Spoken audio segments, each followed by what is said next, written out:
Hi all welcome back to my channel. ಇವತ್ತಿನ recipe ಬಗ್ಗೆ ಹೇಳೋದಾದರೆ ಈವ್ನಿಂಗ್ಗೆ ಒಂದು ಒಳ್ಳೆ ಸ್ನ್ಯಾಕ್ಸ್ ಅಂತಲೇ ಹೇಳ್ಬೋದು. ನಾನಿಲ್ಲಿ ಜೀರಿಗೆನ ಸ್ಟಫ್ ಮಾಡಿ ಯಾವ ರೀತಿಯಾಗಿ ಮಿರ್ಚಿ ಬಜ್ಜಿ ಮಾಡೋದು ಅಂತ ತಿಳಿಸ್ಕೊಡ್ತಿದ್ದೀನಿ. ಮೊದಲಿಗೆ ನಾನಿಲ್ಲಿ ಒಂದು ಬೌಲ್ ಆಗುವಷ್ಟು ನಾನು ಕಡಲೆ ಹಿಟ್ಟನ್ನ ತಗೊಂಡಿದ್ದೀನಿ. ಅದಕ್ಕೆ ನಾನಿಲ್ಲಿ ರುಚಿ ಎಷ್ಟು ಹಿಡಿಸುತ್ತೋ ಅಷ್ಟು ನಾನು ಉಪ್ಪನ್ನ ಸೇರಿಸ್ಕೊತಾ ಇದ್ದೀನಿ.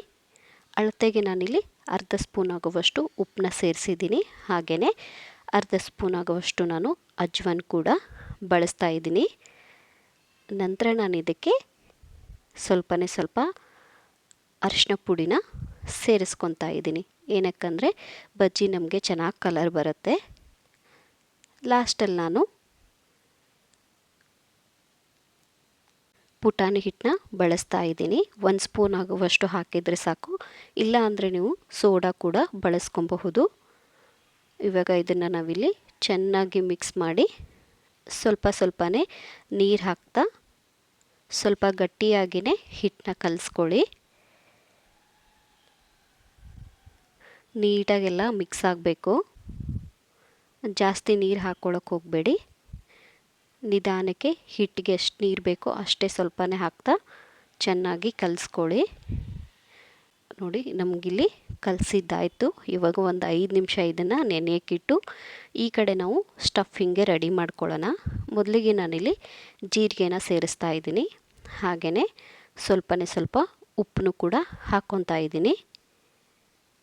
ಇವಾಗ ನಾವಿಲ್ಲಿ ಚೆನ್ನಾಗಿ ಪುಡಿ ಮಾಡ್ಕೊಬೇಕಾಗತ್ತೆ. ನೀವು ಬೇಕಾದರೆ ಮಿಕ್ಸಿ ಕೂಡ ಯೂಸ್ ಮಾಡ್ಕೊಬಹುದು. ನಾನು ಸ್ವಲ್ಪ ಕ್ವಾಂಟಿಟಿ ಇರೋದ್ರಿಂದ ನಾನಿಲ್ಲಿ ಕುಟ್ಟಣಿಗೆಯಲ್ಲಿ ಪೌಡ್ರನ್ನ ಮಾಡ್ಕೊತಾ ಇದ್ದೀನಿ.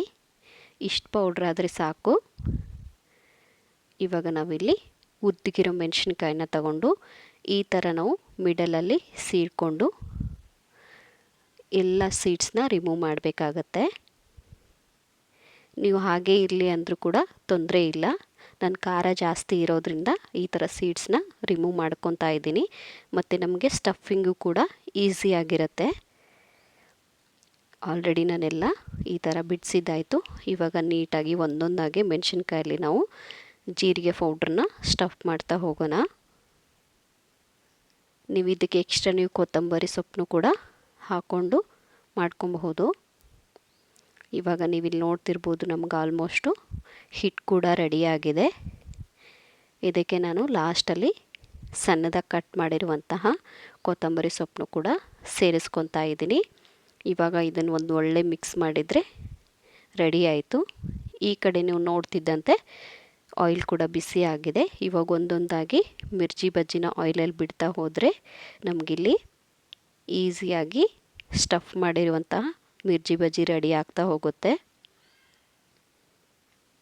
ಲೋ ಫ್ಲೇಮಲ್ಲಿಟ್ಟು ನೀವು ಬಜ್ಜಿನ ಸುಡಬೇಕಾಗತ್ತೆ. ಎರಡೂ ಬದಿಗೆ ನೀಟಾಗಿ ಫ್ರೈ ಮಾಡ್ಕೊಳ್ಳಿ.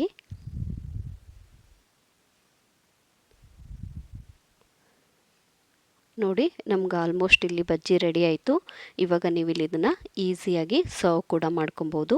ಸೊ ನೋಡಿದ್ರಲ್ಲ ಫ್ರೆಂಡ್ಸ್, ಎಷ್ಟು ಈಸಿಯಾಗಿ ನಾವು ಜೀರಿಗೆನ ಸ್ಟಫ್ ಮಾಡಿರುವಂತಹ ಮಿರ್ಚಿ ಬಜ್ಜಿನ ಮಾಡ್ಕೊಬಹುದು ಅಂತ. ಹಾಗಿದ್ರೆ ಇವಾಗಲೇ ಟ್ರೈ ಮಾಡಿ. And thank you for watching.